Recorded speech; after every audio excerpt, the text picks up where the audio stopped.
तो आदमपुर का यह चुनाव बहुत ही दिलचस्प चुनाव है और आदमपुर के लोगों के लिए क्या इससे विकास होगा, क्योंकि विकास के मुद्दे आदमपुर में थे। मैं खुद गया था तो बहुत कुछ वहां पर लोगों ने बोला कि हां उनके काम होने चाहिए, नहीं हुए। तो क्या इस चुनाव के जरिए, इस चुनाव में दावे सभी की तरफ से किए जा रहे हैं कि हम आदमपुर का विकास करेंगे, लेकिन फिलहाल की बात इतनी अच्छी है कि शांतिपूर्ण तरीके से आदमपुर में चुनाव की प्रक्रिया चल रही है। सभी बूथों पर शांतिपूर्ण तरीके से मतदान चल रहा है। सभी उम्मीदवार अलग अलग जगहों पर पहुंचकर मतदान प्रक्रिया का जायजा भी ले रहे हैं और अभी तक किसी की तरफ से कोई शिकायत नहीं की गई है। 22 उम्मीदवार चुनाव के मैदान में हैं। 22 उम्मीदवारों की अगर बात की जाए तो इनमें एक भी महिला शामिल नहीं है। आदमपुर के इस उपचुनाव में एक भी महिला प्रत्याशी नहीं है।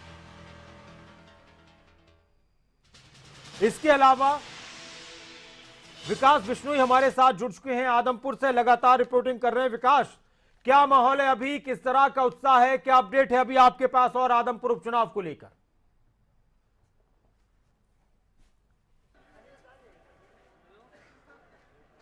बिल्कुल नासिर जी, जैसा पिछले 20 दिन से माहौल था आदमपुर के अंदर, वैसा ही माहौल आज है। तब तो प्रचार के लिए था, प्रसार के लिए था, लेकिन आज वोटिंग के लिए है। एक मेला सा लगा हुआ है। हम बहुत सारे जो मतदान केंद्र है वहां पर गए थे।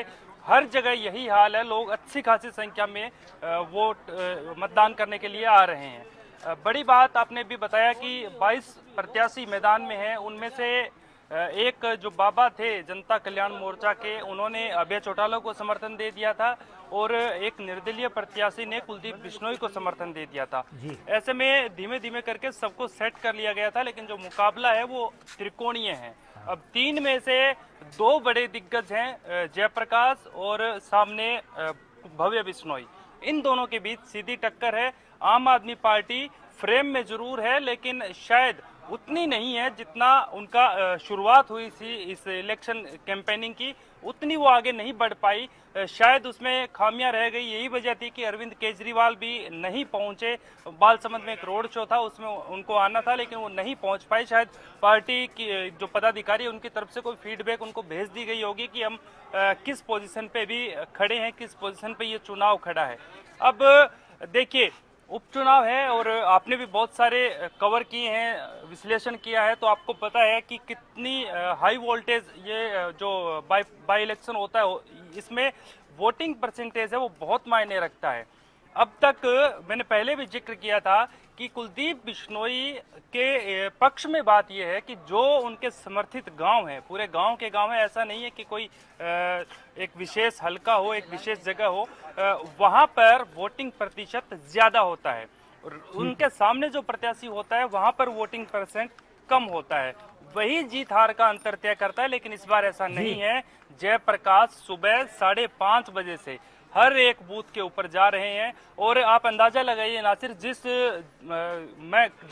जगह पर मैं खड़ा हूं, यहाँ पर 7 पोलिंग बूथ बनाए गए हैं। 12 बजे का अभी वक्त हुआ है, यानी कि 5 घंटे हुए हैं और इतनी लंबी लंबी लाइनें लगी हुई है और अभी 6000 वोट यहाँ पर कुल जो 7 बूथ हैं उनके हैं। उनमें से अभी मैंने गणना की थी 2300 वोट पोल हो चुके हैं।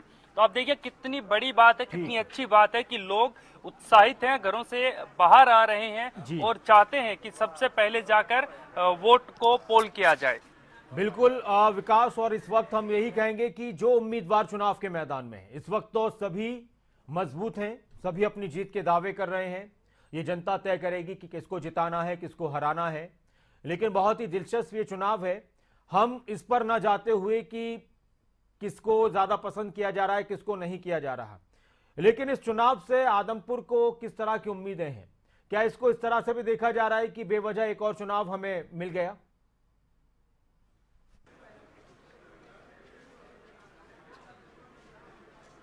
देखिए, ये जो बात आपने कही है बहुत बड़ी बात कही है। इसको जनता के बीच हम लोग गए हैं, बहुत सी रिपोर्टिंग की है, बहुत से लोगों से हमने बातचीत की है।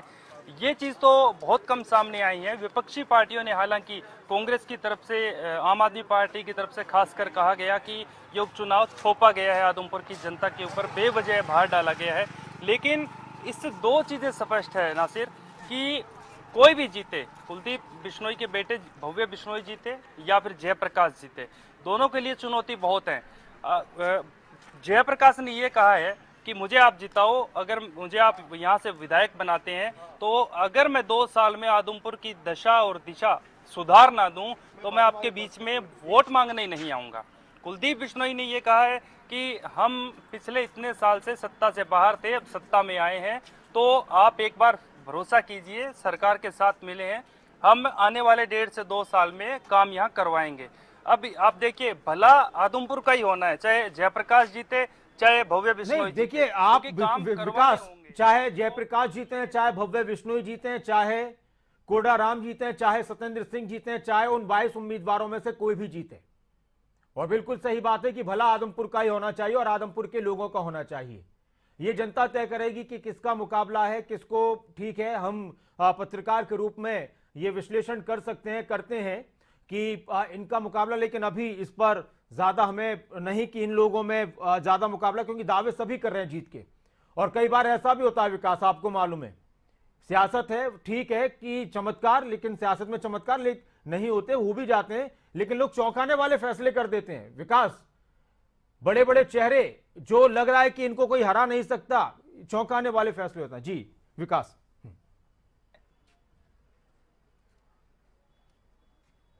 आम आदमी पार्टी को कम नहीं आंक सकते हैं नासिर जी, क्योंकि दिल्ली में उम्मीदें नहीं की थी किसी ने, पंजाब में उम्मीदें नहीं की थी किसी ने, वो अंडररेटेड थे, और एकदम से जब नतीजे आए तो सबके सामने है कि क्या नतीजे आए और कितने अच्छे नतीजे आम आदमी पार्टी के लिए आए। तो मुकाबला चारों के बीच में है। इमोशनल तरीके से भी चुनाव प्रचार किया गया। कुलदीप बिश्नोई ने मंच से सीएम के सामने आदमपुर की जनता से माफी भी मांगी। जयप्रकाश ने भी अपील की, हर एक वर्ग को जोड़ने की कोशिश की गई। तो ये जो मुख्य पार्टियां हैं, हर कोई चाहता है, क्योंकि ऐसा नहीं है कि कोई नया है। सत्येंद्र सिंह भले ही आम आदमी पार्टी से आए हो, लेकिन वो मेहनत कर रहे हैं, पिछले 8 साल 10 साल से लगातार मेहनत कर रहे हैं, और कुलदीप बिश्नोई के साथ ही थे वो। जब हरियाणा जनहित कांग्रेस थी तो उनको अच्छा खासा पद दिया गया था कुलदीप बिश्नोई की तरफ से। दूसरी तरफ जयप्रकाश, ये एक बात उनके खिलाफ है कि 2009 के बाद जब वो चुनाव लड़े तो हल्के में नहीं आए। अक्सर लोगों के अंदर ये बात हमने सुनी है, जब हम रिपोर्टिंग के लिए तमाम गाँव में गए, हल्के में गए, तो ये बात सुनी है। लेकिन क्योंकि कांग्रेस उनके साथ है, भूपेंद्र सिंह हुड्डा जी, महेंद्र हुड्डा ने पूरा जोर लगाया है। जब पिछले लास्ट के 2-3 दिन में उदय भान जो प्रदेश अध्यक्ष हैं कांग्रेस के, वो आए थे, उन्होंने भी पिछड़ा वर्ग के सम्मेलन करके सिस्टम को, रुझान को अपनी तरफ लाने की तमाम कोशिशें की। लेकिन आपको पता है कि हरियाणा की हर एक सीट पर, पीछे जो बड़ौदा में उपचुनाव हुआ, एलनाबाद में उपचुनाव हुआ, कितने कांटे की टक्कर वहां पर थी, किस तरह के नतीजे वहां से सामने आए। आदमपुर हल्का वो हल्का है जहां उससे थोड़ा सा हटकर दूसरे जो विधानसभा सीट है उससे थोड़ी सी हटकर राजनीति होती है।